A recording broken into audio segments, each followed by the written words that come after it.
All right, we're recording. So first of all, thank you again. You guys are all angels. I am and heroes and all of the above. And I cannot even imagine the stress, except I guess the good thing is you're in good camaraderie right now. You've got good camaraderie with those on the screen that are experiencing a lot of the same things. And it's kind of almost probably a flashback to March, at least for Sheena being like, okay, gotta leave really quickly and so on. So today we're going to wrap up the final bits of the lessons, run the gel, then we're gonna break out into some groups and do some planning. And that's up to you. We have a lot of agricultural teachers here and then more that would fit in a medical type of category. And that would include R&D type of stuff as well. And then we can come back just to wrap up this session. So we're gonna kick it off with Janet, starting with the lesson. And I know that a lot of you are just kind of out of pocket right now. So fortunately, Janet's an expert right now at videoing. So we'll be able to be good. Oh, that was not nice. She wouldn't let me come help. She banned me from a room. But look, I have a power cord this week. That's all you needed, man.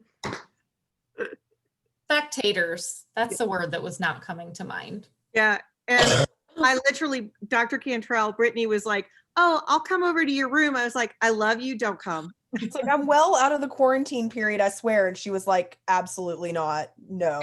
No, sorry. Okay.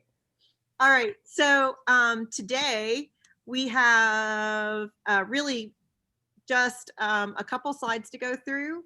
And did anybody have a chance to make the gels for themselves? I did. Oh, Felicia, of course you did. You're like the one of the overachievers. So if you have your tubes from last week, and I'm going to make a confession. I think these are my tubes from last week, but I did not label them well. And so I could be running the PCR tubes from the lab we did last week, or I could be running some of my students' DNA barcoding. We'll see. Because they somehow all ended up in the same box because I trusted the students to put their samples in the freezer. So totally my fault. Anyway, so we all ran the samples. Hopefully you guys had a chance to look at them. Did you see the fluorescence change? I'm eager to hear what you guys saw as you ran it and like had a chance to maybe check it after 10 cycles or 15 cycles. Feel free to put comments in the chat too. Yeah, because I know some of you are remote in your rooms. Because when I did it, I had to look really carefully at those early checks, like at the 10, 15 range. When I got to like the 18 cycle, 20 cycle, I did see a change in the fluorescence for that they were stronger for the bigger concentrations, for the larger concentrations. Sorry, I'm having problems speaking.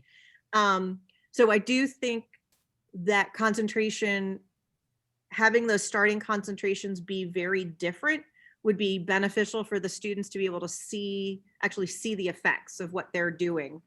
So we're gonna go ahead and load. I made my gel and let's see. So my gel is in my tray.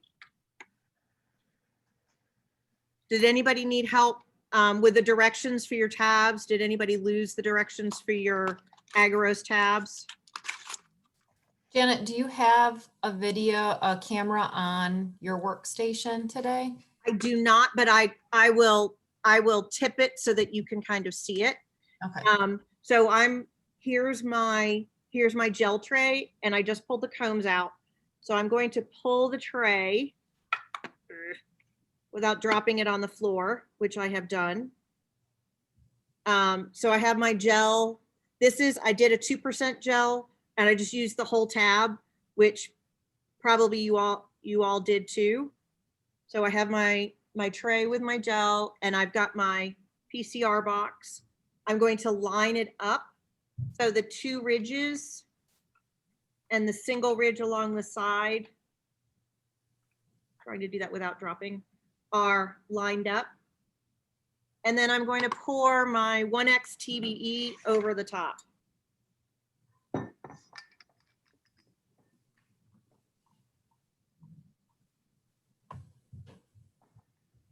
And something to note, let's see if I can tip this. How's that view?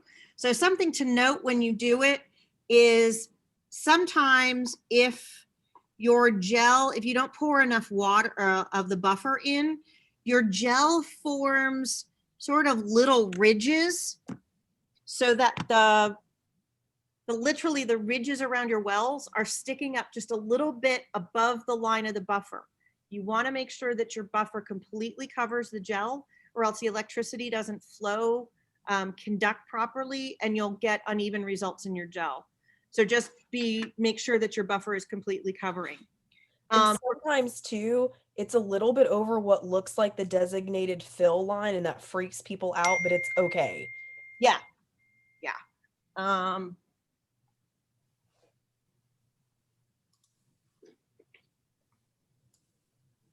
Sorry, wrong size chips.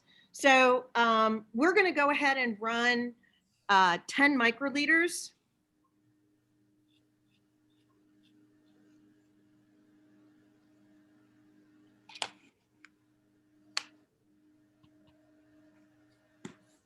And I'm going to go ahead and put, so since we're running and we only have 4 samples, I'm going to put my ladder on either side so I have a good comparison of the sizes next to my ladders. And I'm not going to put it on the edges of my gel. When I have extra wells on the gel, I have a tendency to run my lanes in the middle because the gels generally run better in the middle lanes than they do sometimes on the end. Sometimes on the ends, you can get those smearings more often. And so I would just pick those middle 5 lanes or 6 lanes and load it. So like I said, I'm going to run 10 microliters. So I'm loading, this is my ladder.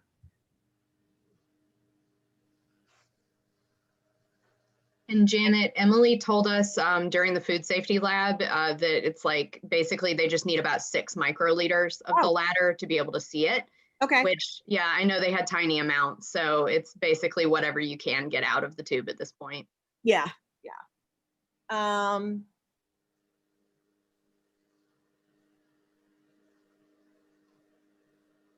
We're testing mine.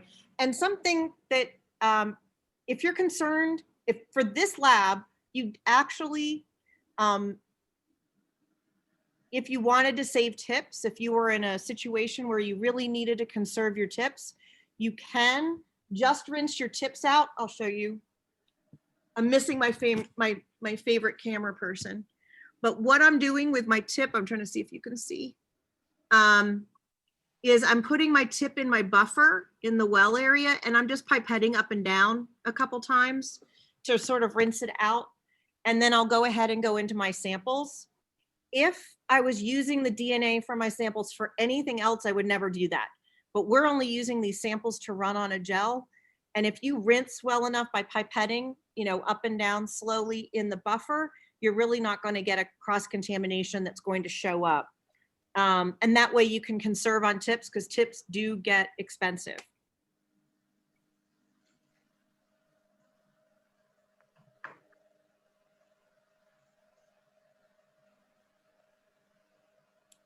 Tips are something that we fairly regularly get into, so definitely reach out to the equipment depot for that.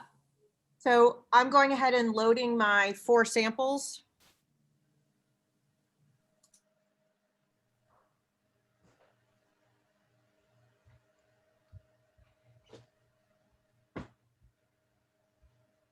Testing my pipetting ability. Can we load it without any loading dye, or should we put loading dye in? You can load it without any loading dye.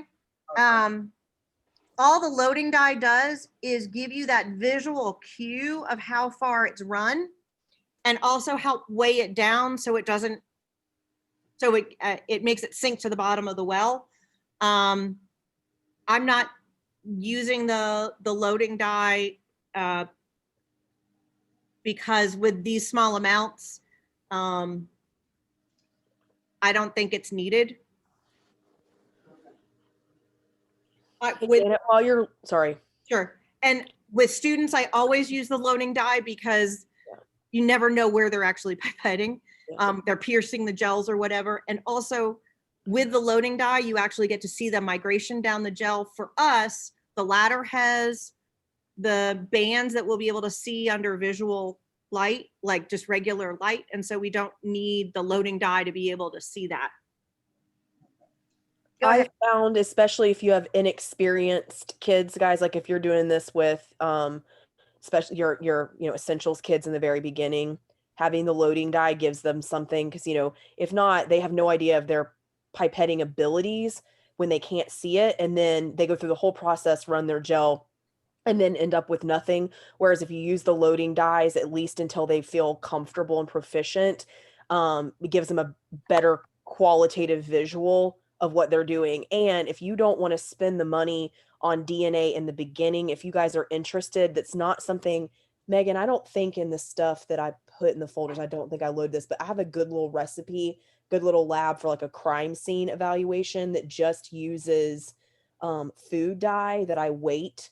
And it's a good starting point to teach them how the gel electrophoresis process works and micropipetting.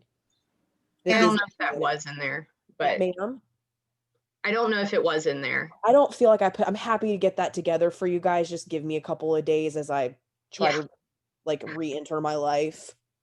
And also for the loading die, for when we do the crime scene with the food dye, all I use is glycerin that you can get from the grocery store or the Walgreens or whatever in the like laxative area.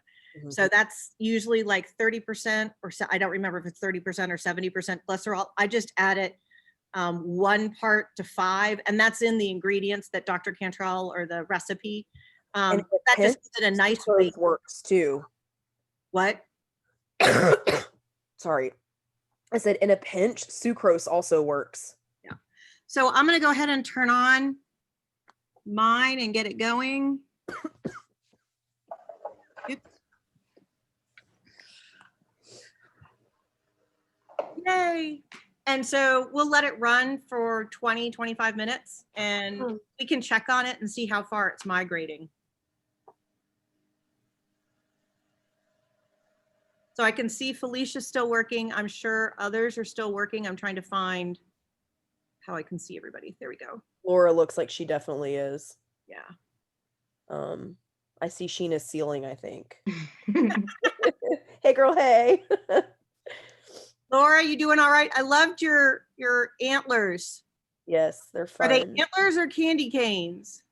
They're candy canes. Thank you. I love it.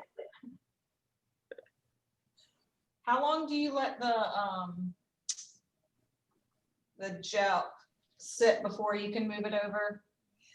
Just till it's solid. So if you kind of wiggle the tray, if you see it jiggling at all, don't move it. These, go ahead, Laura. I think it's close, but not quite there. Yeah. So if you, also you can kind of touch it lightly with your finger. Just tap it. Should feel like tough Jello. Okay, thank you. You're welcome. That's one of the benefits of these small gels is they solidify really quickly. And if you're in a real pinch, you can take the tray and put it on a bucket of ice and chill it, and they'll set within just a couple minutes. I've done that when we're constrained on time in the classroom.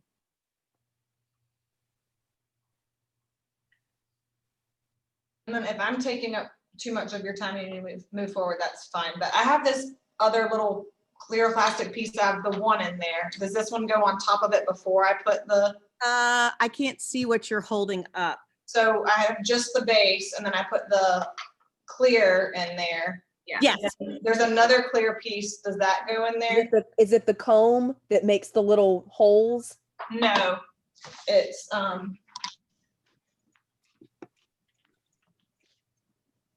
that's the second tray. Yeah, So it's if just- you look at my can you see my, oh, whoops. Yeah. I poured the stuff in there without a tray in it then.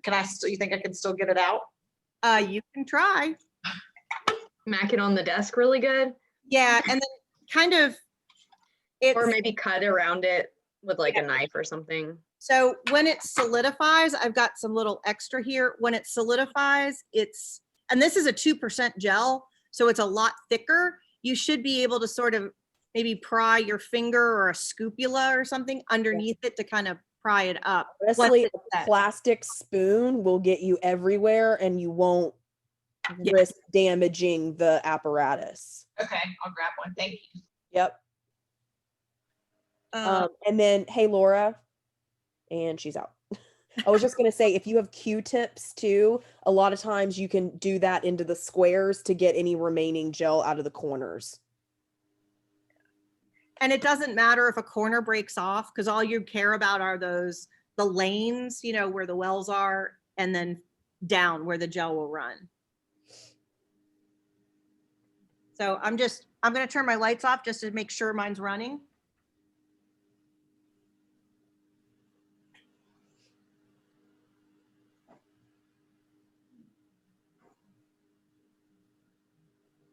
And so, can you see, I'm trying to line up my camera. Can you see where my ladders are glowing?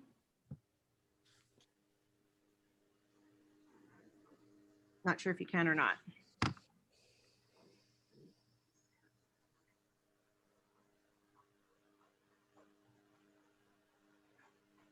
So it's definitely running. So Kristen and Megan, I think at this point, if they've got their gel running, we could start to talk about how to implement this or, split up. Okay. Yeah. Okay. So I'm just gonna share my screen. Sure.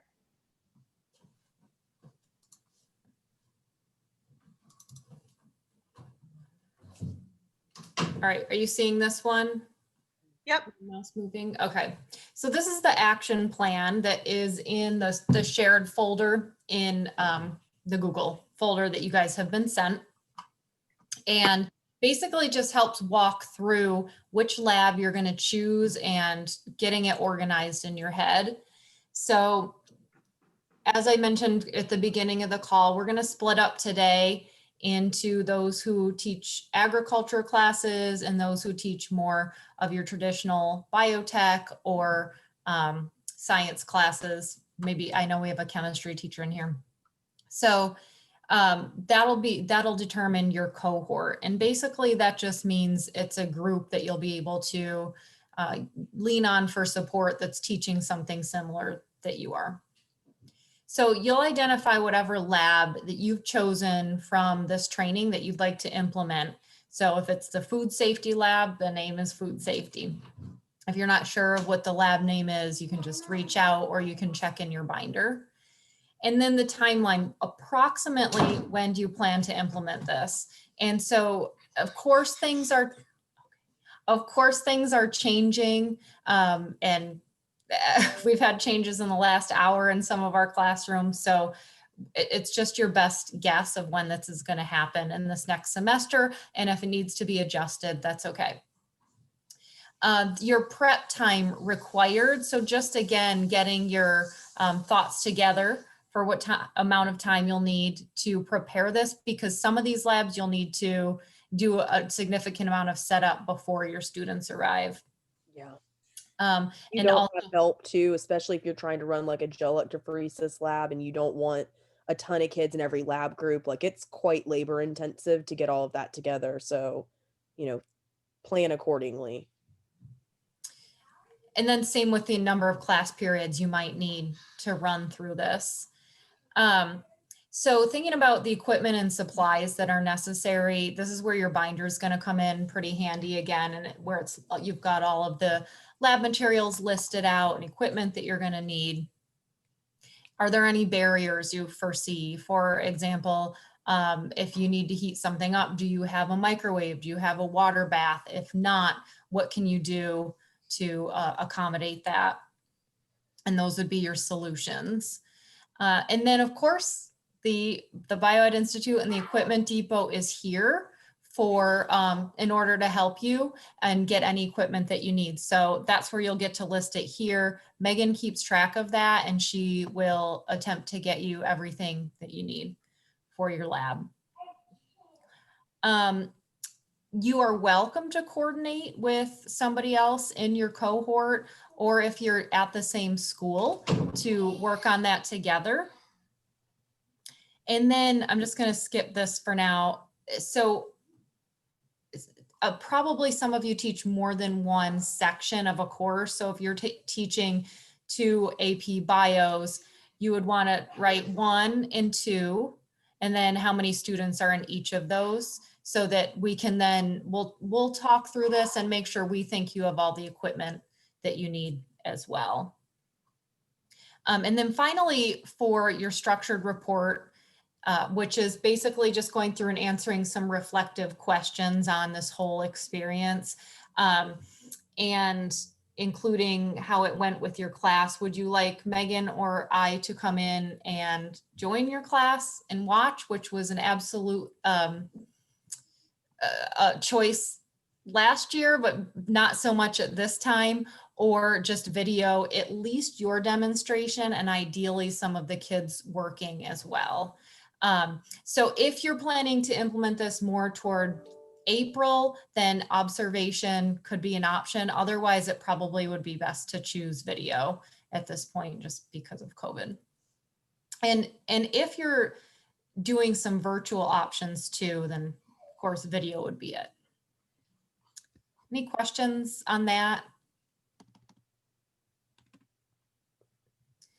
So Hi, as I have a question. All right, have you talked about the video, the video, in the video part, are we recording the whole thing? So the minimal we'd like you to record is your demonstration part of it and the teaching portion. Okay. And then ideally, even if you can get some snippets of the kids working, or if not, some photos. And that gets difficult to manage sometimes, but once they get going, you might be able to snap some photos for us to be able to see how they're working.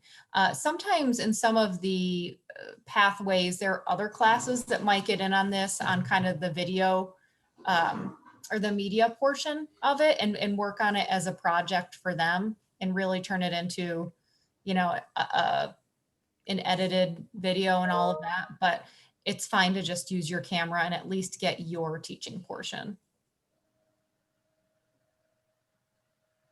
Okay, thank you. You're welcome. Probably as we break out into groups and start thinking through this, more questions will come up. And we will be on here to answer questions, whether it's how to fill this out or just the actual implementation of this. Feel free, Megan and Brittany and Janet and I are all here as resources. And then all of your colleagues are on here as well that can help, that are teaching these classes, and just kind of troubleshoot this together. And that's really what our hope is too, that yeah, we're all spread out around the state, but we're all experiencing so many of the same things and trying and have all the same goals of getting our kids to learn and to love science. And so use this professional network while we're on here.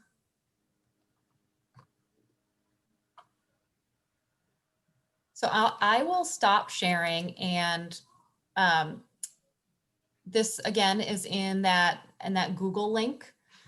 And I submitted it as a Word doc as well, so it's easy to just type in. There's also one that says all documents together, and that's a PDF, so whichever you'd like to use.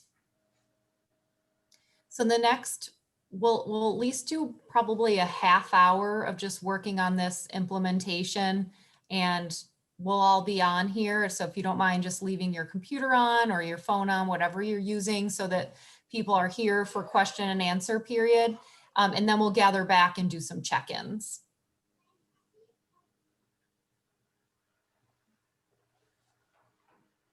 And I just want to say, I haven't always taught biotech. So I've taught honors bio, environmental science, physical science, as well as the biotech pathway. So I can answer if anybody has questions about how to fit it in there. And then Brittany has taught all the other things or a lot of the other things. Brittany.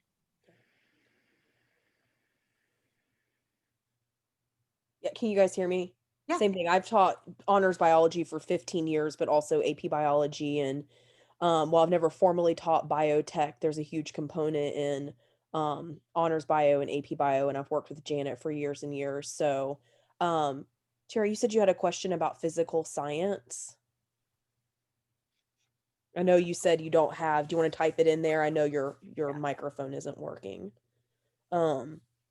But yeah, and just remember too, I know that Kristen has said it a dozen times, but please reach out to us. You have our email addresses. We love this. That's why we're doing it. We pushed so hard. Megan and Kristen and Janet and I were conceptualizing this in March when, the world ended. So, and pushed so hard to make this happen. So we really want to help you guys. So when you start setting these things up, if you're like me, the first time I tried to set up a gel electrophoresis lab by myself, wow.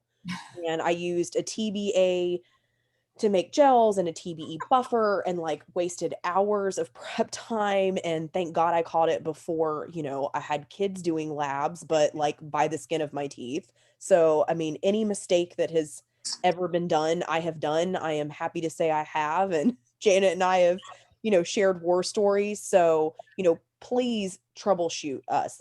Let us help you. We love this. We are all about having, more kids excited about doing science. So please.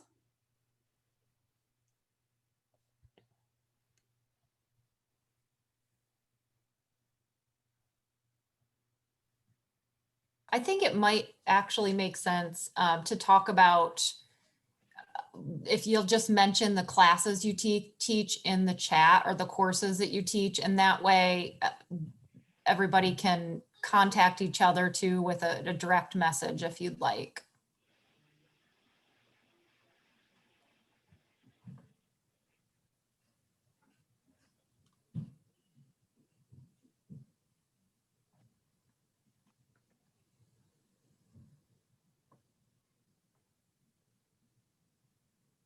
Ooh, zoology, that's fun.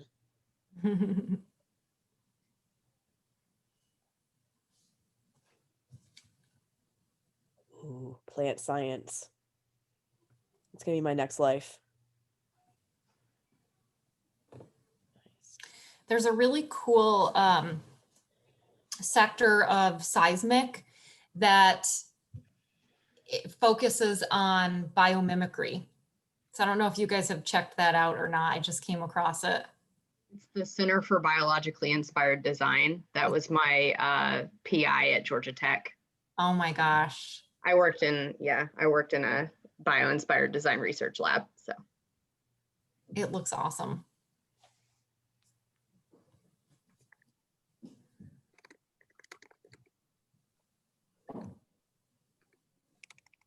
Tiara, what was your question? I don't know if it didn't come through or I'm trying to find it. I'm sorry. No.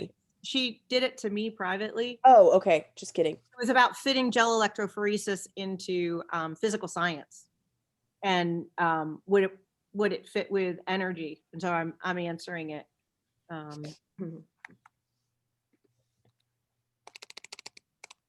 Use of conductivity. And for that matter, it's a good separation technique for chemistry. Mm-hmm. Completing circuits. Mm-hmm.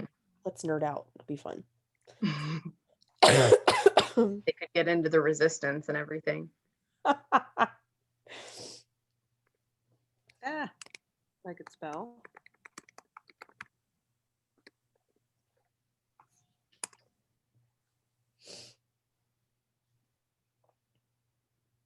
So I typed a little bit, but when I walk this with my kids, not with the little mini PCR boxes, but when I use my regular power supplies, let me grab one without tripping.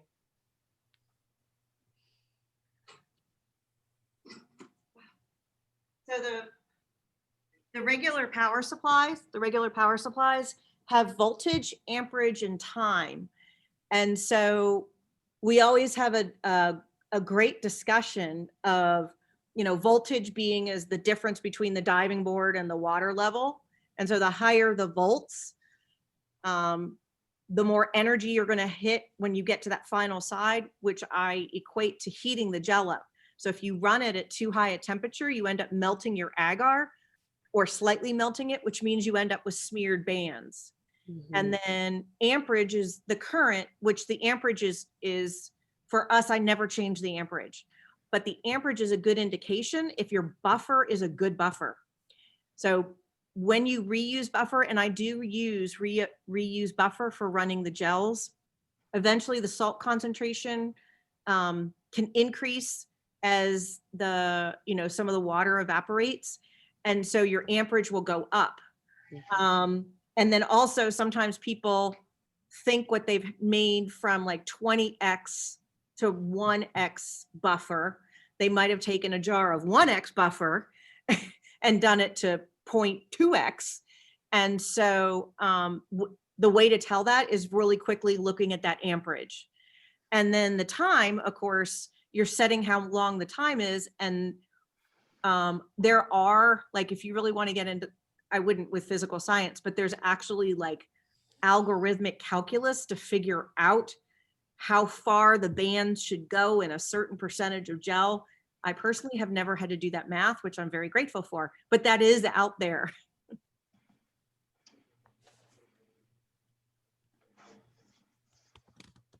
Is anybody interested in discussing some potential thoughts for implementing a certain lab in a certain class? So we've talked about gel electrophoresis in physical science.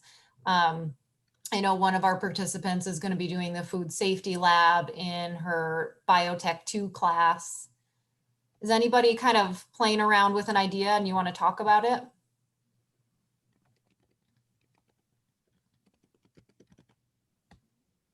We're gonna do the BioBits lab in my class. We're just kind of covering over, talking about the raw molecules in biotechnology and the central dogma. And so we're gonna kind of do that as a culminating activity because we're ending the unit.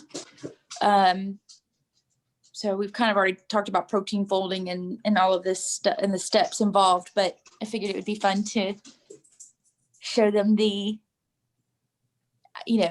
steps with it, and to be able to see something would be cool. Yeah.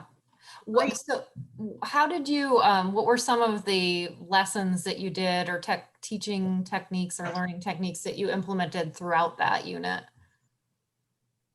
I had this like awesome virtual lab that was sent to me where we talked about like building proteins and then building nucleotides and just all this little aspects of the different monomers. And then we did this, I've got this amino acid like kit, and they get to actually see the side chains of each amino acid.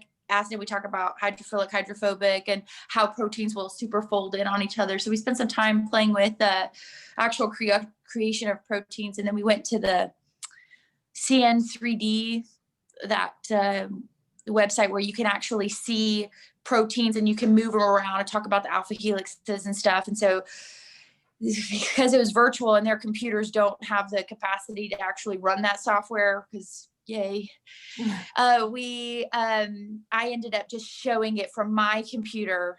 So it was a lot of me like, ooh, kind of thing, and actually letting them play with it. But I think that in future years, when they actually can get access to the computers that can run the software, that's really cool to watch the protein folding.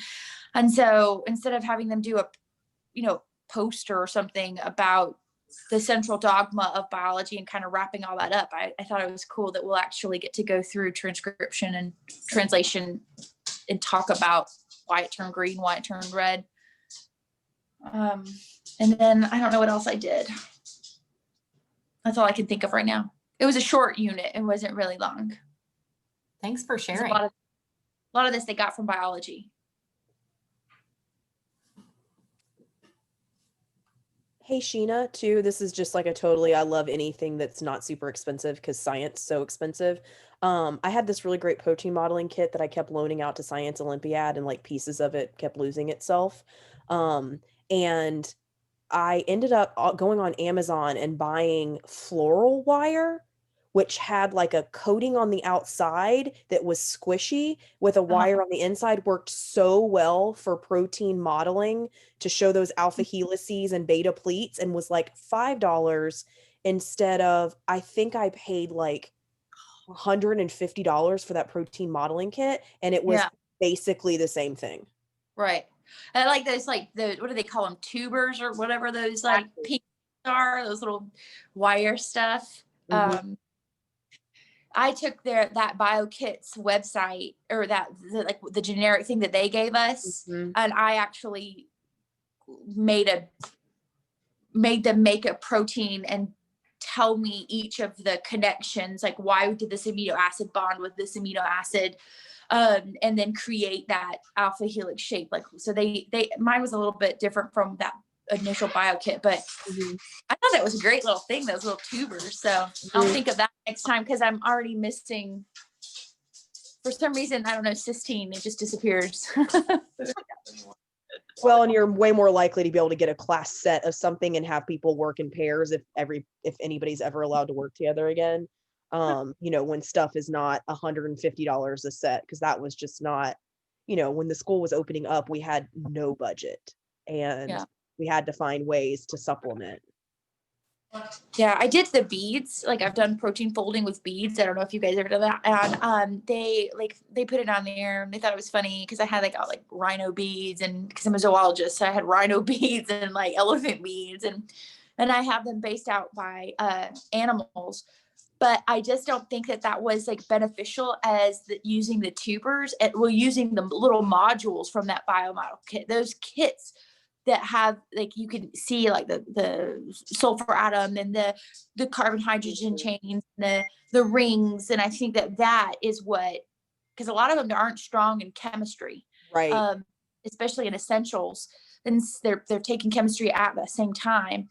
And so I thought that with that kit, the best part of that kit was being able to look at the side chains and actually see a shape.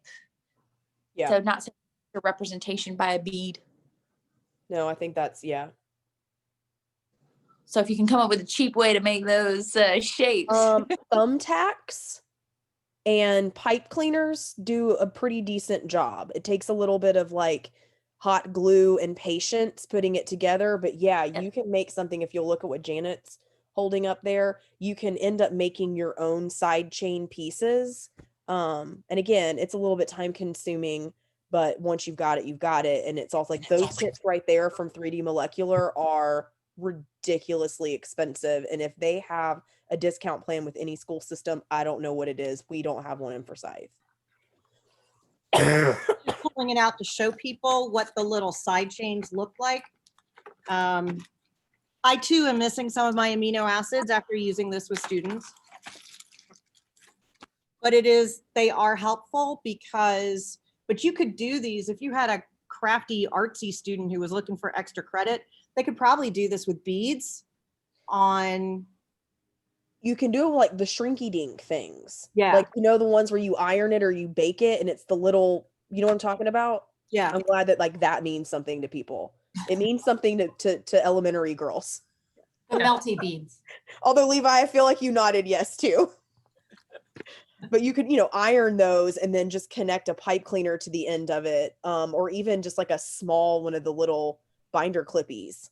Yeah. I'm like, we can get creative, y'all. There is nothing you can't do with a hot glue gun.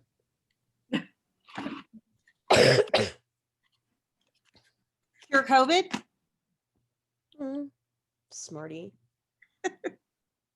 So if you guys are finishing up some of your implementation plans and you want to email it over to us, we can take a look and we can just have a conversation about that, make sure it's complete, and we can go ahead and collect that.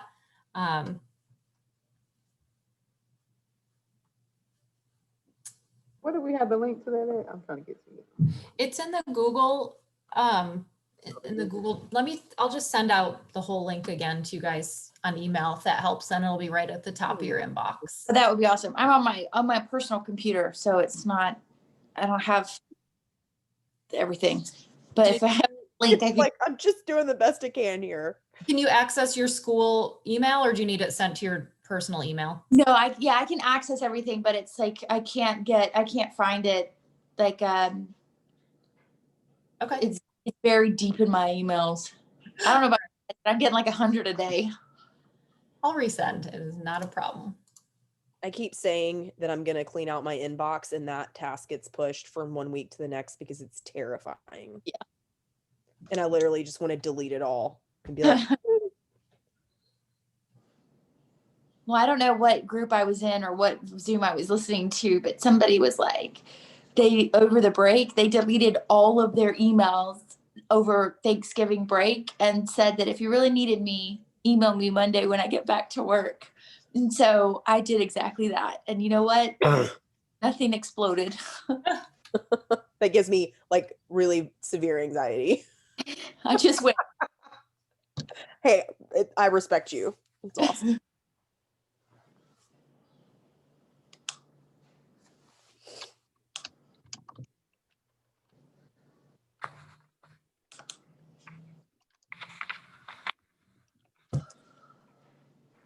So I just wanted to say, I did the central dogma with my iGEM kids because I wanted them to see what BioBits were like, because we're looking at doing cell-free extracts as part of our project next year.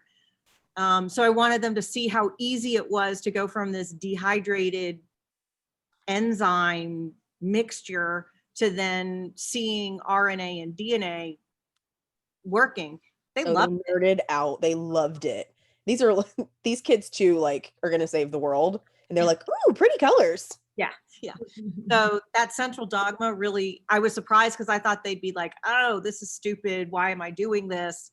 But they were totally engaged, which I thought was good because I think it's engaging. I thought it would be engaging more for the entry level students, but here it was engaging for the upper level students too. Well, just the degree and the level of conversation, like same topic, but just a whole different level of conversation. It was really cool to hear. Yeah.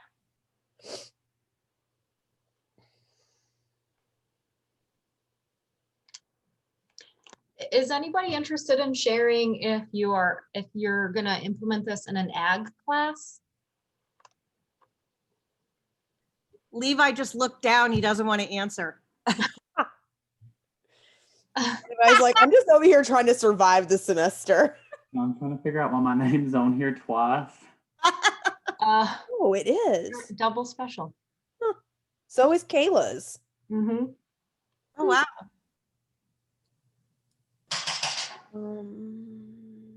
Oh, Kayla, the earliest you can implement, if you have supplies and any kind of emotional stability at this point in the semester, like, go forth and prosper, girl.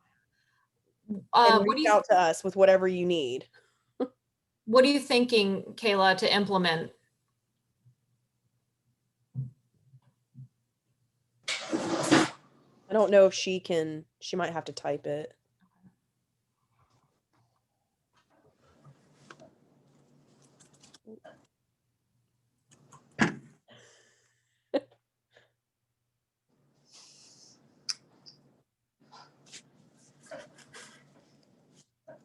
so if I write this out for this week, like I'm going to implement this action plan and we get shut down, I just move it. You guys are okay with that? Yep. Kayla, I think you're on mute, baby. Sorry, I Oh, just there you go. realized that. Yeah. We were thinking about doing the color wheel because we're all this is our first time doing anything with this, so we have to start at the bottom. Yeah, no, that's great. So and just trying to keep their attention right now. So No, I think that's perfect. Someone was asking about that. Brandy was asking about that too. And I think starting from a place where you know the kids are going to enjoy, ooh, pretty colors, and micropipettes are amazing. They feel like scientists. I don't know why a micropipette makes them feel like a scientist, but sure as the world. Like I would always give, a question on my final exam or my midterm that was like, hey, what was your favorite activity and why? And they felt like they were getting bonus points. I was really getting good feedback about, things to implement and things to consider adjusting. But the number of kids, micropets, are associated with scientists. But I think, giving them a win and also something that you feel comfortable setting up. Because I think sometimes too, when people jump straight into the deep end and they get really insecure about like, oh my God, there's all these things to prep and I'm feeling insecure about putting it all together and I don't feel like I know what I'm doing. Like set yourself up for a win first so that you can build your confidence and their lab skills and work towards it. Because you're right, we're all starting out at a certain point and that's going to be different for every kid. So like some of you guys may be implementing color wheel activities while others may be, ready to go ahead and do central dogma. right. And I see I have inclusion, and then we have a couple of regular classes, and then there's honors that are going to be in AP Bio next semester. So yeah, we're like a little bit all over the place as far as, but they all need that skill. So Yes. Yeah. And Kayla, I found for some of the kids, I challenged, like the kids that were more advanced, I challenged them to make a creative pattern then and then come up with a code. So some of the kids were just figuring out how to pipette and make the initial color wheel. But then the ones that had finished early, I said, hey, make me a different pattern that can show, I don't know, like gradation between all the greens to blue, or, Like, make ooh, ombre. yeah, or, just something. And they were happy to do it. And then it gave me then the next year, different sets of, pipette numbers that I could give to different classes. Yeah, because you make them always use it as like a way to help yourself. So like if they're going to do that, make them write it out for you and you keep a copy because it saves you later, and you keep a sample or a picture so you know what it should look like. But it also gives you an opportunity if you have a lot of ability level differences within a single class. Those kids that are doing great, you challenge them to go build their own, and it gives you the time to work one-on-one with the kids that really need your undivided attention. Would we be able to get extra pipettes by then? Because we don't have, or is that too soon?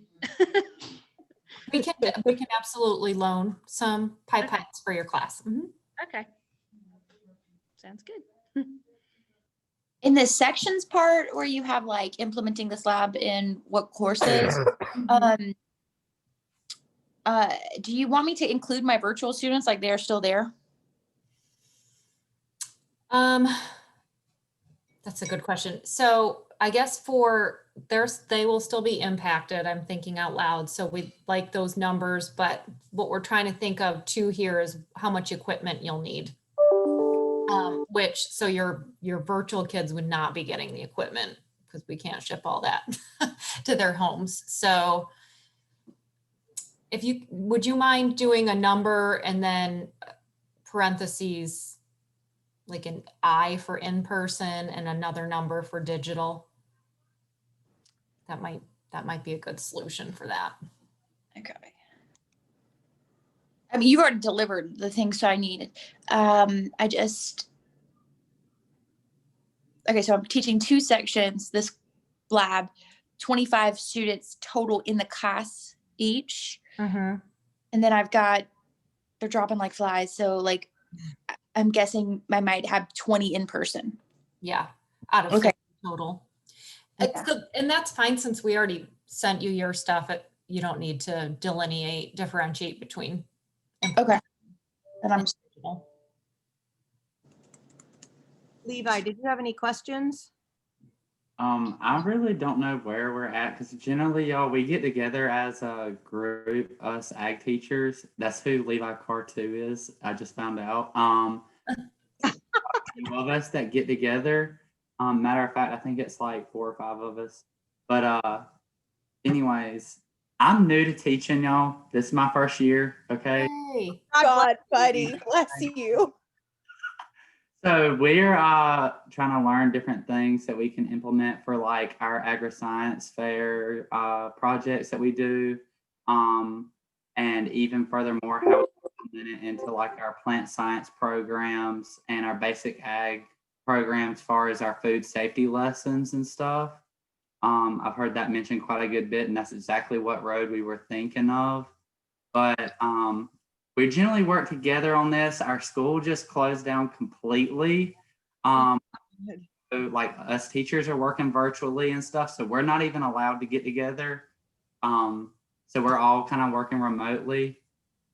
And that was like last minute thing. So I have everybody's stuff here and I'm trying to figure out what we're doing and it's a mess. So yeah.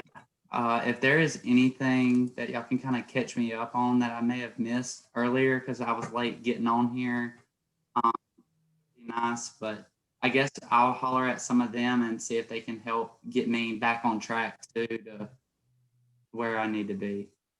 Hey, Levi, Hey, are you at the same school with Miss Throne? she is the high school next to me, or we're in the same county, all of us, but she's that other high school. I'm one at one high school and she's at the other. Okay, because she would be one to reach out to for your county. I was speaking with her about this at the cow show last weekend, Okay. and she was giving me some helpful tips for myself. But I know where like my students and myself, I have to start with the basic how to pipette, and then I was hoping that I would be able to move into the second lab that we did, which was the central dogma lab, to look at the the transcription and translation, that kind of thing, to work the students into that because we've never pipetted.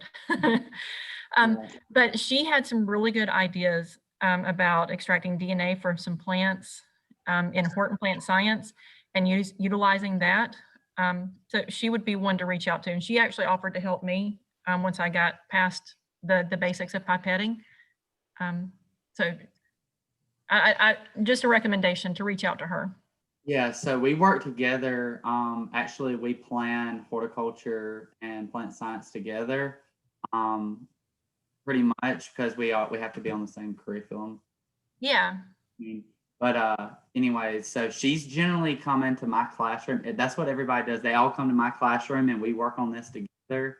There's some days I'm unable to make it. Maybe one of them aren't, but we try to work together and keep each other, in the loop of what's going on, especially with everything that's been going on here lately. But I don't think she was able to make it this afternoon. So I'm kind of just filling in for her, talking about what we did here. And we kind of, we correspond one another and we get things done together, whether it's during this time or not, we try to get this stuff done. But thank you again, Miss Austin, for that. We talked about some things the other day that we were going to try to do a little bit different, but that was just some of the highlights I could remember that I, ran off the top of my head there. I think it definitely, Brandy, you made a good point that to start out, you've got to have the basic skills, the pipetting skills, right? So that's a great place to start. And everybody's college education or teacher prep education is different. And so you might have had more of a pedagogical approach, more so than a benchtop approach. So if you're not comfortable yet with something, and Brittany, you kind of already said this too, make sure you're choosing something that you're comfortable with or that you can practice with and get comfortable with. And then also think about the scaffolded or steps that your students are going to need to be able to be successful with this as well. I'll just add to that, science isn't about success. It's about a lot of failure over and over again and keeping that persistent. So I don't want to give the wrong message there either. Well, and I think that you make a great point there, but then providing those opportunities, like kids setting up a lab where kids all get different data. And, I think going through and figuring out what went wrong is sometimes just as valuable as what went right, especially because, we know that attrition rates out of STEM degree programs at the secondary and university level are disgustingly high. And part of that is because it's hard and there are really high failure rates, and we don't always give kids the skills they need to take a failure and turn around and think of it as a teachable moment rather than, this is a definite end point rather than a stepping stone towards something else. But I think it's also too, you got to consider when you're implementing, like, Kayla is saying, I'm potentially going to implement this the 2 weeks before the end of first semester. Well, what kids can handle at that point and what you can handle at that point are going to be very different than, say, what's happening in February. So I was going to jump in and say, like, starting off with the micropipetting is great. And then we didn't really do a lab on it, but Levi, aseptic technique, when you're like culturing roots or seed cultures, is also a great way just to bring in some of those basics of how not to contaminate your stuff. Because I know from personal experience of running our hydroponics system for the last 6 months that was in my basement, how many times did I start seeds and they would mold within the first couple days? So even like backing it up if you have to, because we don't, it's not a good place in your curriculum to start that right now. Aseptic technique is always a great basis to start with. Well, and you were talking about plant samples, extraction of DNA from plant samples would be a great thing to start with. Even if you did something as simple as, strawberries or bananas where they're polyploid and, you're going to get a ton of DNA. But that would be a great thing to do too. And again, you're getting them engaged and interested and you're working on those lab skills. And you can, oh, sorry, go ahead, Brandy. No, I didn't mean to interrupt. And so I was wondering, how would we implement, because I've done the strawberry lab with my students before to look at the DNA, but how would I utilize the equipment here that we have? Like meaning the mini PCR or the. So something you could do, and I could share, let me think how I can do that. I have some primers that I got as a result of a grant that I'm not going to end up using all of them. If you wanted the kids to extract the strawberry DNA and then run it on a gel to barcode it. So I have plant barcoding DNA that amplify the RBCL region, which is from Rubisco, from the plant. And you could extract DNA from wheat germ and extract DNA from like strawberries and run it on a gel, or not run it on a gel, excuse me, PCR it and then run it on a gel, and you will get different band lengths, and you can talk about how, the genetics of the plants. So with some of the barcoding my kids have done is they were doing 3 different samples, 2 of plants that they thought were alike in genetics and 1 that was an outlier. And what they're running on a gel after they did the PCR is to see how alike they actually are, just to test their hypothesis. And then we're sending this stuff off for sequencing when we actually can, when we're back in the lab. But in the meantime, I'm going to be running the gels for them to show them the bandwidths that they got from their PCRs. And that's something. And the other thing with extracting DNA and then with the pipetting is have them run just the DNA on a gel. Because if they, you'll get big smeary bands, or if they did a really poor job, you'll get nothing when you run it on a gel, or you'll get little tiny fragmented pieces. So even comparing one group's method of extracting DNA to other groups' methods, you might get a variety of differences that you can talk about. And also, again, it's the experience piece. It's the, what Kristen was saying, it's the getting them excited, getting to make gels is even like just the act of having them create a buffer and have to, do the measurements and to pour, to create their gels, to put in the combs and pull out the, like all of those things that we, you know, are just like, oh, it's just a piece of getting the lab done quick, quick, quick. All of those are lessons in and of themselves, and you could use as pieces and have them prep step their own way through the whole process. You know, you could have a day of calculating to make buffers, and a day of, you know, diluting your agarose, and a day of heating and pouring gels and letting them solidify, etc. You could even take a recipe of fake DNA, if like we were talking about the using dye and weighting it, and you could have them make their own samples of DNA and weight them. Like all of these are opportunities to learn and get excited. Especially like if you teach a scientific research class or something like that, which I'm going back through, you know, some of you guys and what you're teaching, like you could fit a lot of this stuff in. You know, a lot of the prep that we do for kids prior to a lab is really because we're trying to save time, not because the prep itself or the skills wouldn't be valuable for them to have. I know Janet and I, in working with iGEM, you know, these kids are generally coming from a background of honors biology where we did all the prep work for them. Well, then in biotech and iGEM, they have to learn to do it themselves. And that's always a fun learning curve. It's like, I don't understand why it didn't work. Well, let's have a conversation about TBA and TBE because Dr. Cantrell's messed that up too. And in real life, I'll put that out there too, which is the whole purpose, I think, of the CTAE pathways is, well, all school, prepping for the real world. And so Megan and I spent hours and hours combing through job openings from high school level degrees through bachelor's degrees. And for lab technicians, nobody's doing that for them. They need to do that themselves. And that's in all different kinds of labs. So whether they're testing water and I cannot believe the career opportunities that there are in the water industry. I mean, it makes sense when you think about it. Every single county and area has their own water, but there are tons of careers in the water industry, and they're gathering their own samples. They are testing their own samples.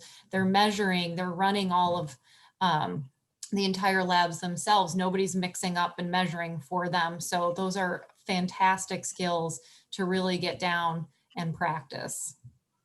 I was going to jump in. So the primers are available from Carolina, and they're like $30. Primers are not expensive. And there are new, they're called little PCR beads that are room temperature stable that are called, what are they called? PCR beads. I can put the link when I find it. I can send it out to you guys or put it in the group me. And they're also not that expensive.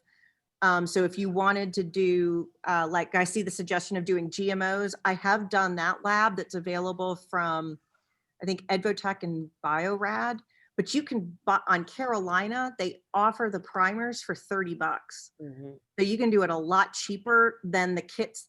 Not to say that Biorad isn't worth it. Biorad has awesome stuff. And often when I do labs, I do it from the kits first because I want to know it works. Yeah. And I want to know all the ins and outs and get the ideas from it. And then I just shortcut them and buy the primers and my PCR master mix cheaply and put it together myself. Basically use their protocol, but just start buying the pieces separately. I turned off my lights because I think our PCRs are probably finished. If you guys want to check your PCRs, I'm going to check mine. And I've got beautiful ladders. Ms. Boskin. Okay, real quick. Thank you for talking about the water system and different things like that. That really gave me some great ideas. But quick question that me and a couple of my teammates just talked about. Should we as Clark County do the implementation plan, even though we're not going back for a while? Maybe a ridiculous thing to even ask, but I'm serious. Yes, I know everything's so in the air. The purpose of these trainings is to get you guys the things you need to do your best teaching and to impact the kids and inspire them to love science. And so if that happens in January versus April, it doesn't matter. So, you know, if you have an idea, you think maybe it's more likely you're going to go back in March, and you maybe are going to do the color wheel because you know you're still working on the pipetting skills, or you know that's where your students need to start, then you can put it in for March. And if things change and you go sooner, shoot us an email and say, can we get those supplies sooner? And if you aren't going back, there is nothing we can do about that, and we'll push it out. And thank you. Pivot, because this is what we do now. We pivot. I have a couple of questions as well. And Levi, you're not alone. This is my first year teaching too, so I feel you on that. I am teaching 8th and 9th graders. We are a brand new school, and so we are 8th right now. We're 8th through 10th with plans of next year will be 11th, then 12th. So my 8th grade is just like a basic health science and hopes to get them excited about going into health science, and we're hopefully going to add biotech at some point in the next couple of years. So on the form that y'all wanted me to fill out, it asked for the course name and sections, but I also wanted to do the color wheel just to start with the basics, but was curious if I could implement it in both my 8th grade class and also my essentials class. So it'd be 2 different grade levels and 2 different classes, if that would be okay. Yeah, that's totally fine. And that's one of the least expensive ones. So we're fine to be able to give. The only reason there was any limit on choosing one course with those sections of that course is just because of cost. So we can definitely get you supplies. So just make sure that you fill out all the different classes and number of kids that you'll need stuff for. Okay, and then on the number, I mean, that's still constantly changing every day as they change their pathways, etc. So is a guesstimate okay for that? Okay. Yeah. And overestimate on that too. If you have extra supplies, that's fine. That's better than not having enough. Okay, and then another question, what in terms of future contact with y'all and using you as a resource if we do, go into the biotech and start implementing or offering these other classes? Is this going to be, are y'all going to be a resource where, a year, 2 years from now, I can reach out and say, hey, I've gotten more into this, I'm understanding it more, I really want to look at some of the labs that we did and potentially put those in my classes? Or what is the expectation for the relationship, I guess, between us and y'all in the future? I like can't even sit still. I'm so excited that you just asked that and you're thinking toward the future and want this community. We're here forever and ever. The GroupMe will leave up. So I strongly encourage everybody to use the GroupMe and just shoot questions out there for troubleshooting with ideas. Janet and Brittany, they love what they do and they want to grow this community and help all of you as much as possible. And I would guess that everybody on here is happy to help each other as well. And just to know that the support system is out there. Professional learning groups are so important and we all are on so much of the same page and understanding things. So we're here forever. And in terms of the BioEd Institute, we have further trainings coming up as well. The next curriculum we're looking at is going to be biotech basics, including using the high level equipment and then some low budget alternatives to learning the same concepts and but on a dime. So you're welcome to keep up with that. We have a Facebook page that I recommend you follow, or Instagram. If you do any social media, we're on Insta, Facebook, LinkedIn, and Twitter. But also we have a newsletter that gets sent out. And unless you request not to be on that, you'll be added onto that list. So like Tiara, you're already on there from our last round, and Felicia and Sheena. So that gives updates of any trainings that are coming up, and not only by us, but Innovate Bio is a really great resource. Janet presented with them this summer, and that's a national ATE training. They are the resource for biotech. And that's actually where we met Julie Throne from Athens Clark, and she was on there and participated. So really encourage, even if you have cohorts that are not biotech teachers, really encourage them to be on there, because the techniques and the concepts that are learned there are just can travel across many different subject areas.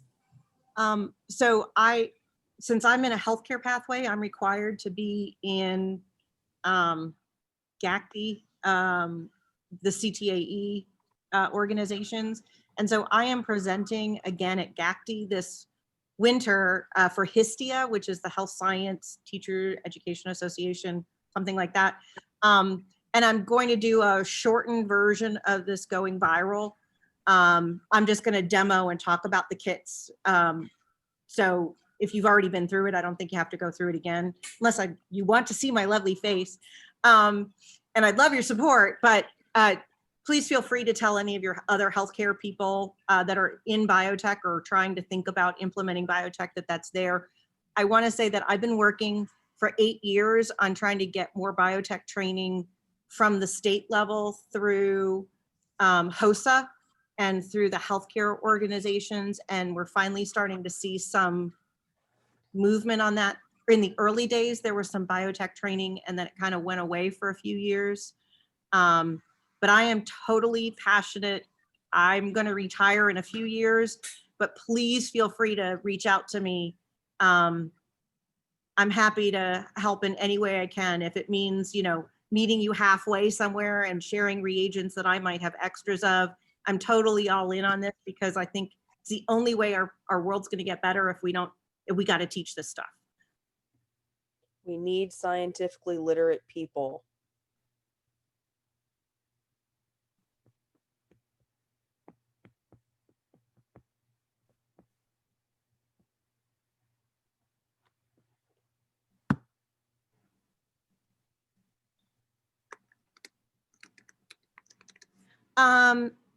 Do you know, Kristen, did Megan put my pacing guides up yet that I had shared with her?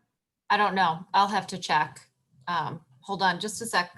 Okay. Kayla, are you still on? A question about your implementation.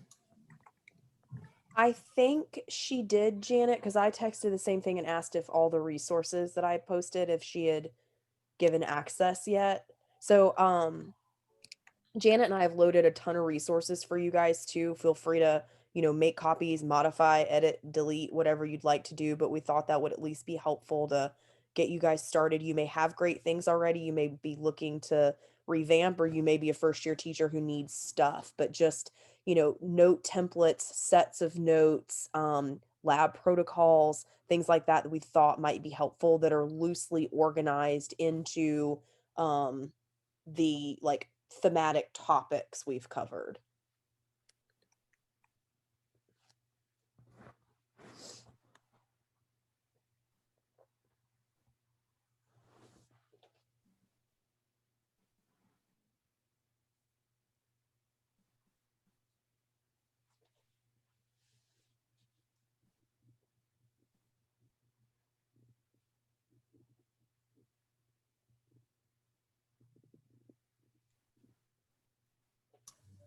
Okay, I'm getting in a few implementation plans. This is awesome. This is the best time so we can troubleshoot a little bit.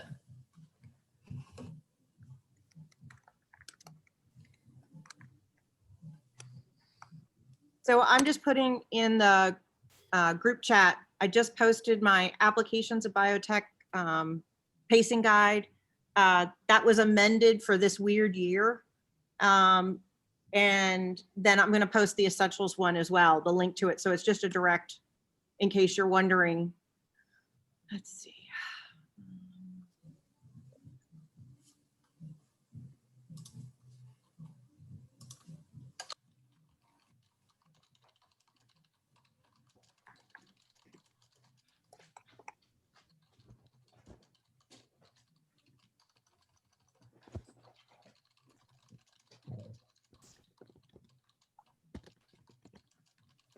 Hold on, Scotty.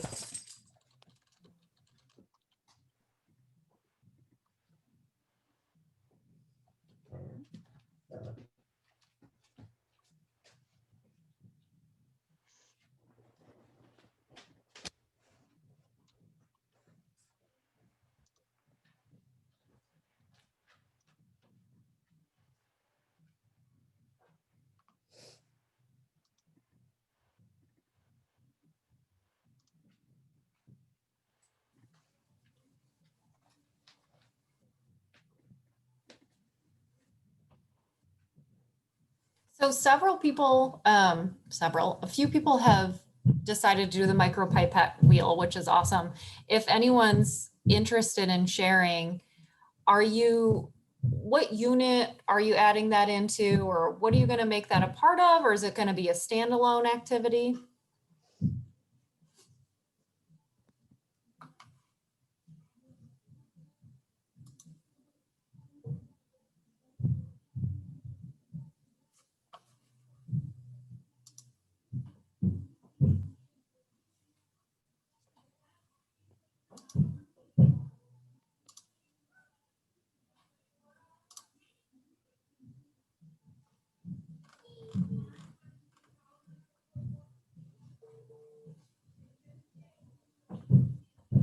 All right.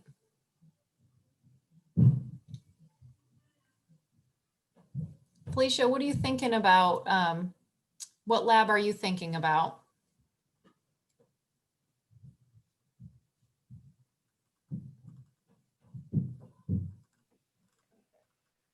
Okay, I'm thinking about the Central Dogma Lab, just because when I taught this year, when we got there to DNA, the protein, I really didn't have a lab, anything for them to see, to visualize the, going through the Central Dogma. I did find something that was called Lego protein. They use Lego. I think it would be more exciting. This would be more exciting. Make it do both of them actually. Yeah. Do you need any, are you just taking your time thinking through it, or is there anything that you want to discuss with anybody?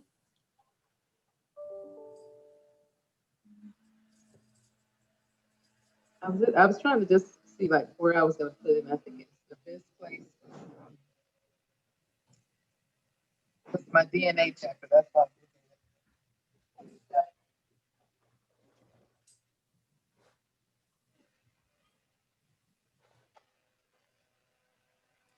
I got an old version of, the Dollar Tree book. But,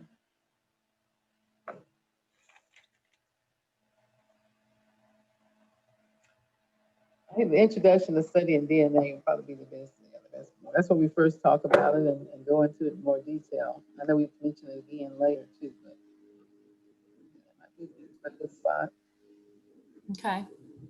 I was trying to, like this year, I probably did it last month. So I was trying to see about next semester where that will kind of fall. And I said I could go. I don't know if I'll go faster, but teaching this the first time, it was a lot of times I didn't go. I had to keep saying, I had to keep using the same lesson plans over and over. They probably thought I was crazy because I didn't.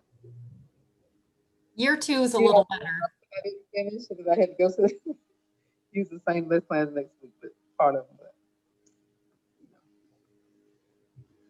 that's all I was thinking about, like kind of where I would be at. Okay. I think I could handle it. It'd be great. I think it'd be fine. I actually showed one of my, I have a student that's in chemistry right now. She's taking both classes at the same time. I was actually showing her some of what we've been doing all week, and I showed her. She said, "Are we going to do that next time?" she was thinking about it, and then when she comes to applications the next time. But, and I said, hopefully, we'll get some of this equipment, Bob. It's exciting that she's excited. Yeah. Yeah, I was happy to hear that. It made me feel like that maybe the students will keep taking the pathway.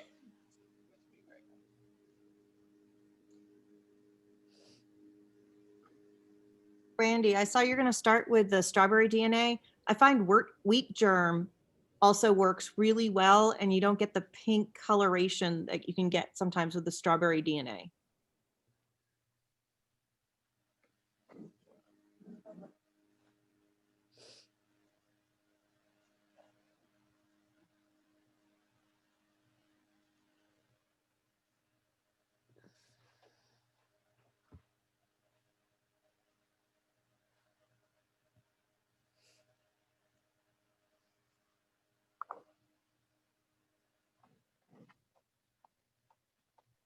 I know I'm losing it. I almost grabbed my TBE buffer as my water. I've officially been awake longer today than I've been in like the last 3 weeks. Because I'm just over here adulting like a champ. Congrats. You need to stay home for a full day. I feel like right now I make it half a day and then I have to take a day off. God. Ugh. It's just hard right now because we're just transitioning and like my teachers are freaking out. And I had like half a dozen people, where are you? I thought you were on campus today. I'm like, I'm driving home because I'm dying. Can we talk in the morning? I'm only going to be good in the morning.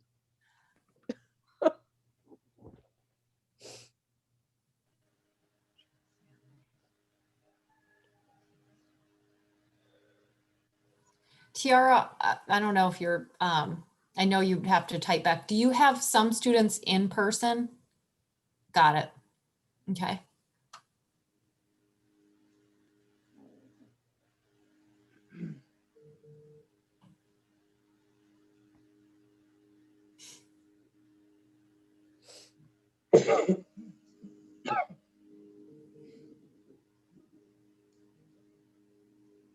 Oh, I also want to clarify that the hydroponics in my basement was not for a side hustle or any illegal activity might be going on in my household. It was for our iGEM project and it was only lettuce and kale, I promise. Feels like you're compensating right now, Janet.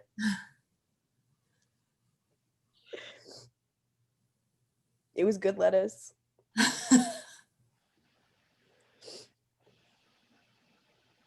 I have this feeling police are going to show up at my house and I'm like, no, the hydroponics unit is now at the school. You need to go check the school. Janet is a rule follower and we're making fun of her on a text about what's growing in her basement. So it's totally fine to collaborate with other teachers too. Somebody had mentioned that, and that's great, especially if you co-teach, but even if you don't co-teach, that's completely fine.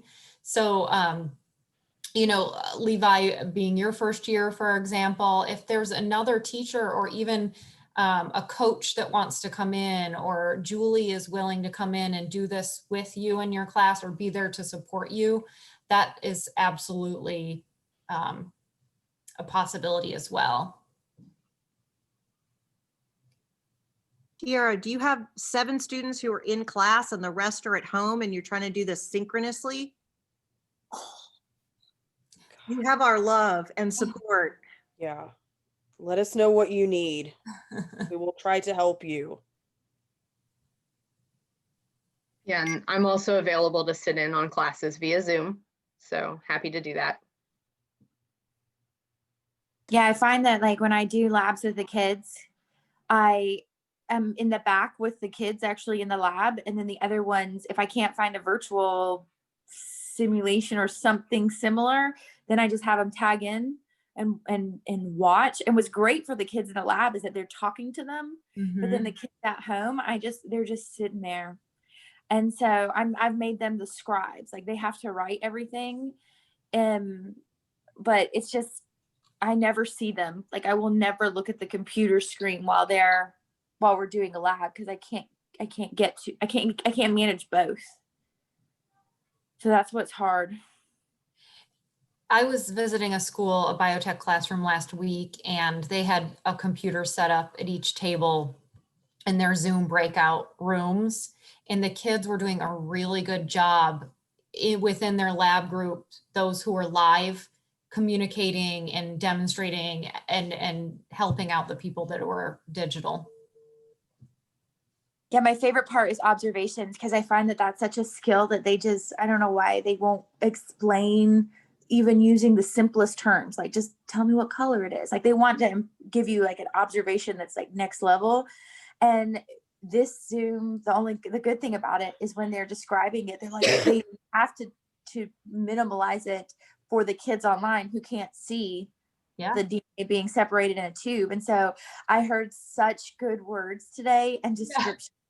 that on the whiteboard in my room, I just started writing out all of the words that they were saying. And so tomorrow we're going to talk about how what, you know, how observations are just what you see, and you know, just kind of go through reinforcing what an observation is, because I thought that was the best I've ever seen them describe what was happening as they were telling the people at home.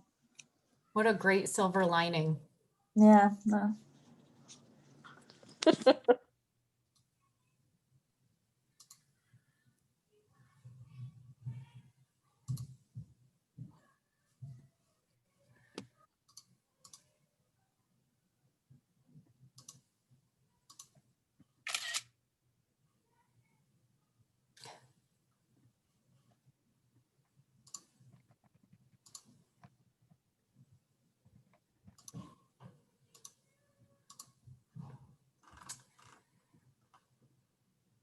Laura, I'm trying to look into GroupMe and see if I can figure out. That's what I And just took a screenshot of the like QR code, but I can't get it to load. I'm gonna send her a link to it. Okay. I tried to get the one off the GroupMe site, Megan, but I guess it's not working. I have like the back end part open, so we'll see.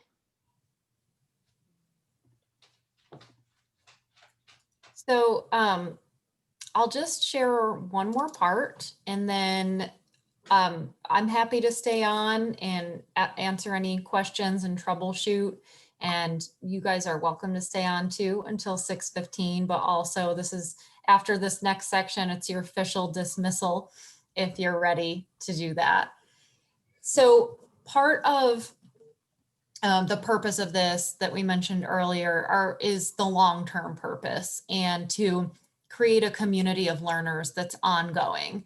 And so we want to support you. We want to make sure that you're getting what you need, not only from curriculum wise, but equipment wise, and so on, and growth wise. So these reports that are submitted help us to determine some of that as well. So part of participating in this is we ask you to submit either a video or let us observe. And we've kind of went over that the observing really isn't the best option right now. So a video. And so that's the first part you'll want to include. Second is a lesson plan. So, and this is all on the Google Doc, the lesson plan, and there is a format that is written, that's right in your binder that you were sent. The reflection guided questions, and we are definitely not asking for an essay or anything. It's more of a reflection, partly for yourself and partly for us to help make sure that we're giving you the best professional development that we can. And then finally, the student responses. And this is really helpful in showing the impact of this program and professional development and science on to your community, to your administrators, to our supporters. We don't use any student names. So at the bottom of this, there are some sample reflections. They're quick. It's like a ticket in the door, ticket out the door, or bell work and then ticket out the door. So your students can write their names, and we will not be sharing this with anybody names wise, or they can do a number that matches. So on their pre-assessment, they're number 1, and their post-assessment, they're number 2. Or if they want to make up a name and they're like Pokemon or whatever one, then just make sure they're Pokemon on their second one as well. So we're just trying to determine, has there been improvement of the scientific concept, and has there been growth in understanding how this is applicable in the real world to a career? And finally, the second piece is the interest in science, because we also talked about, we're just hoping this is inspiring students to want to be scientifically literate and active. And so at the end, we're just asking them to gauge from before you did this lesson to after, Did it make you any more interested in science? And was it helpful in understanding science? So that's what that question number 2 is. If you want to enter this into a Google form or something like that, that's easier to keep track of, that's completely fine as well. The teacher reflection questions, I won't go through all them, each of them, I won't read through it, but basically you're going to talk about, did you reach your learning outcomes? How did you feel like your delivery was? And what were your greatest strengths and where could you maybe improve next time? What about the equipment and supplies that were provided to you? And that will really help us with, again, improving this program for you and for other people who have not been through this. And then the student participation as well, engaging their interest and their career awareness. So just understanding what's out there for them in terms of scientific careers. Last year, one of our participants went above and beyond, and her students wrote some reflections too that were just really powerful. If you need to give an extra assignment, we'd love to see that, but we're definitely not asking you or requiring that of you. But I just wanted to bring this up as we close out our live sessions to please take a look at these requirements. And once these are finished, then we'll be able to send you out a stipend that will cover just a little bit of the time that you've put in toward this. You know, we wish we could give you millions and billions, but we're limited, but we certainly appreciate, gosh, more than ever, what you guys are doing as teachers for our future. The title of this file is Structured Report, All Docs. Oh, got it.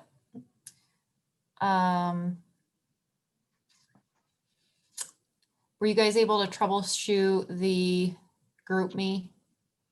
Are you working on that, Megan? I see Laura, yeah, working on it. Cool. Anybody else have any questions or comments?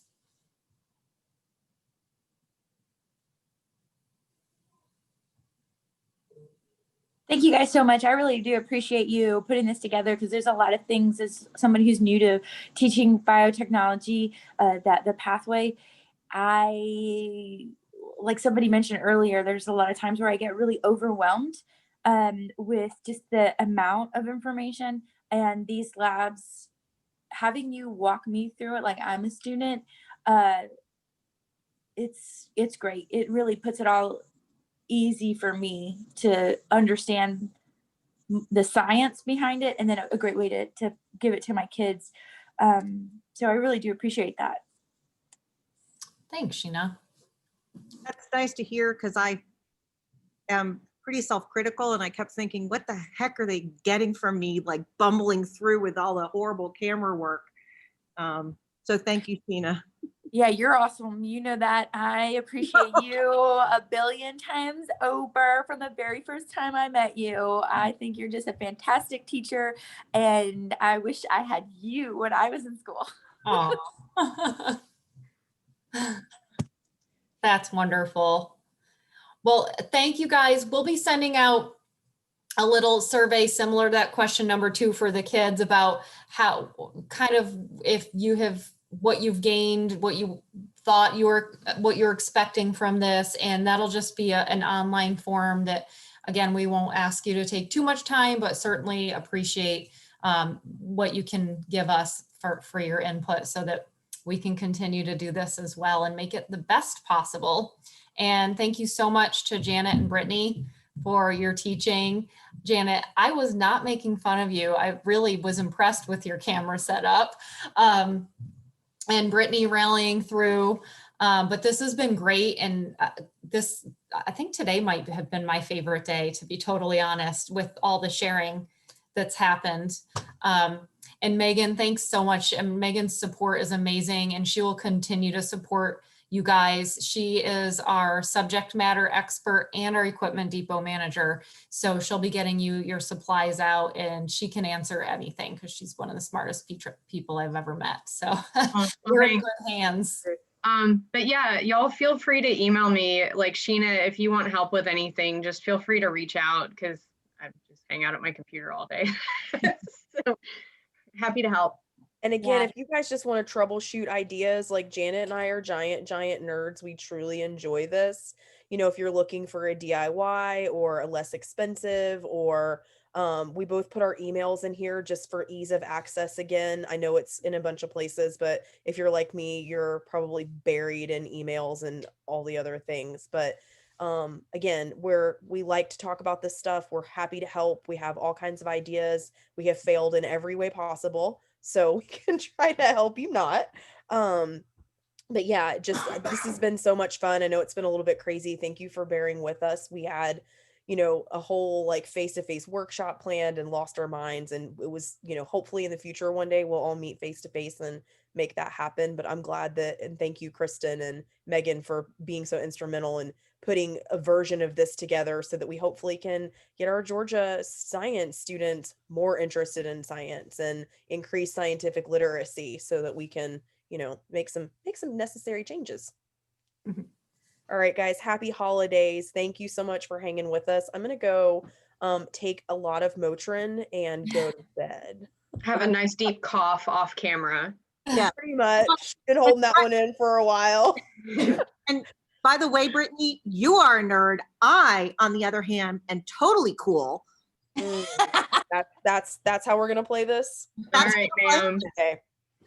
I feel like I need to blow a whistle here and wish everybody happy holidays. This session was recorded as well, so we'll get this up on, it's also in the Google Docs, and it's called video session recordings, I think. So all these great ideas that have been shared will be in there. And because we've had such an amazing chat string as well, I'll go ahead and post that because there were a lot of resources that were put up in there also.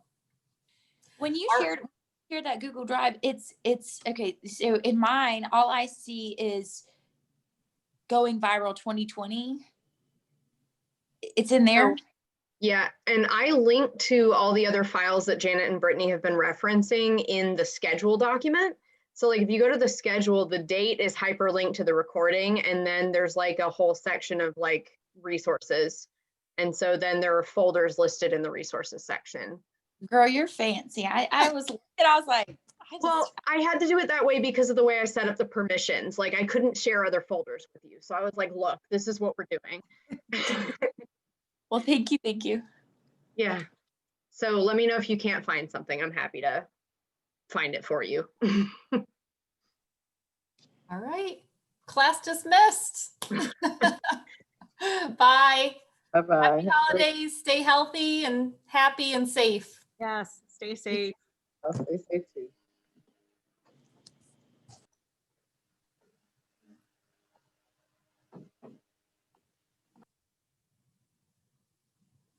Right. I'm just saying on just in case anyone has questions, but I think everybody's out except Kayla, but she might have walked away for a sec, but I'm just going to stay on until. Janet, you are great. You are so hard on yourself. This is so difficult. You're muted, girl. It is okay. I know. It was great. You're muted, Janet.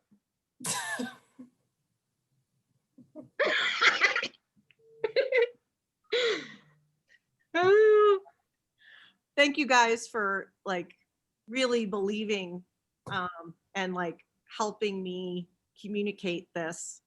I really appreciate your trust. Well, and like online, like doing this virtual stuff, it's a like entirely different experience. And like when you were doing the 2-screen thing, I was like, ooh, I already did that this summer with Stan and already went through. So it's like, I know exactly what is happening to you right now because you were hearing yourself on a different thing. And I was like, it's messing her up. But you got it. I've learned just as much as anybody else. Maybe yeah, it's a steep learning curve, but you're there now. So welcome to the virtual Zoom teaching club. I don't know. I don't like it. But anyway, you guys have a wonderful, wonderful holiday, Christmas. You guys deserve all the best.